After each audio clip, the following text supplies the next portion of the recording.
Okay, welcome back to another video. I am again talking about architecture. Today we're talking about two separate topics that are directly related.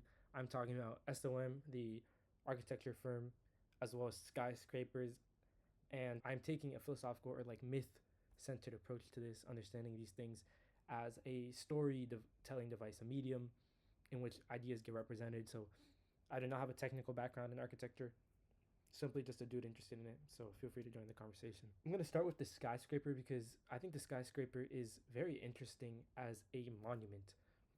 I see skyscrapers today as the defining obelisk of the metropolis.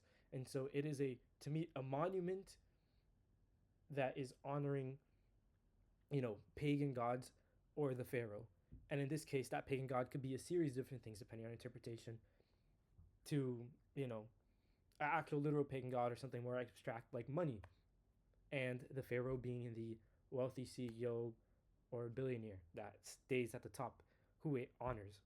Connection to that is because SOM is responsible for designing two of the most well-known skyscrapers of all time, which is the Burj Khalifa and the World Trade Center. That firm has now gotten into a series of other projects. They work directly with governments, with cities, with municipalities, and they're a very different type of architecture, a type of architecture I'm more estranged to. The things that dominate and the things that oversee that kind of decision making tends to be fiscal, the motivations and all that. So I'm really just not as interested. It's not as much about the art of it.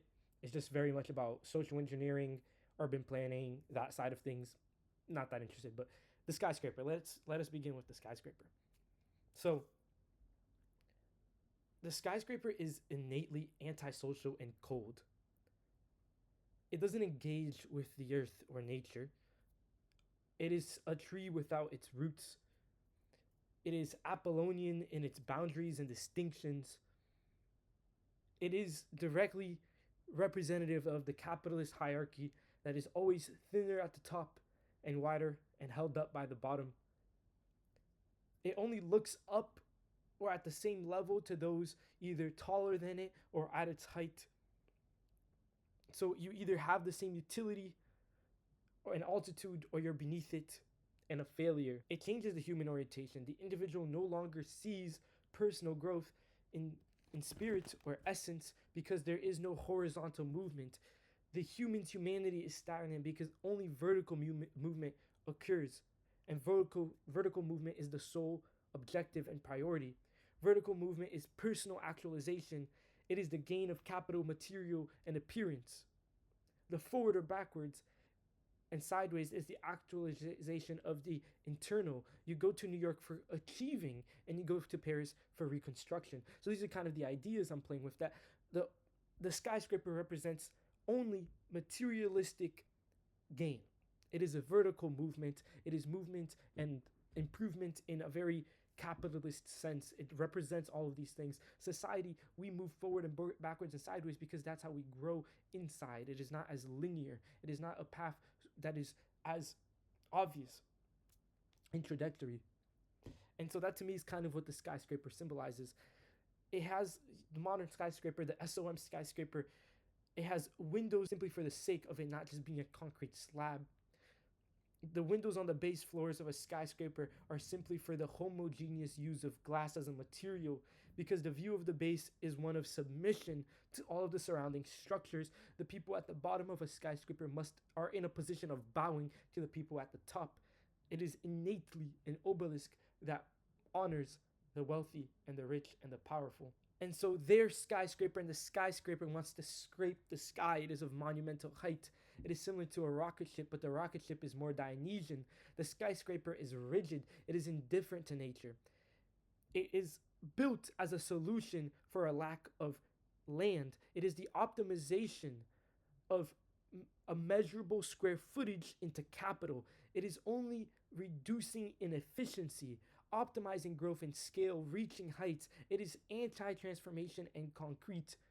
Perhaps the skyscraper's ability to utilize small square footage to the max is actually only delaying the issue that must come in order for this true solution to arise. It is a band-aid on overpopulation and lack of space in urban planning. It is concrete in philosophy as well as in material. That is the skyscraper. But yeah, let me know what you think about skyscrapers, how you see skyscrapers, how you understand them.